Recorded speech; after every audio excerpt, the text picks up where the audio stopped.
Guys இன்னைக்கு நம்ம rose தான் பார்க்க போறோம். இங்க பாருங்க. ஒரு இதுல ரெண்டு வச்சிருக்கு. அப்புறம் இங்க ஒன்னு, இங்க ரெண்டு இருக்கு.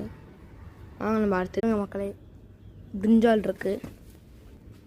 ஷைனிங்கா இருக்கு. வாங்க நம்ம அடுத்து போலாம்.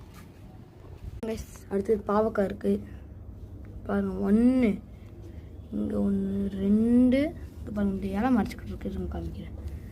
இங்க ரெண்டா அப்புறம் இங்கே மூணு அது என் கை கிட்ட தெரியுதா. அப்புறம் இங்கே ஒன்று நாலு மேலே அஞ்சு. வாங்க அடுத்தது போகலாம். அடுத்தது தட்டைப்பயிர் தான். இங்கே பாருங்கள் எவ்வளோ முளைச்சிருக்குன்னு. தட்டைப்பயிர் காடு மாதிரி இருக்குது காசு. தட்டைப்பயிர் நிறையா இருக்குது. அடுத்தது வாங்க பாருங்கள் கிண்ணம் ஆல்ரெடி சும்மா பயங்கரமாக இருக்குது காசு. பக்கத்தில் மேஜிக் சீட்ஸ்ன்ற நர்சரியில் கிடச்சிது. நீங்கள் ட்ரை பண்ணி பாருங்கள். Okay guys, tata bye bye, see you.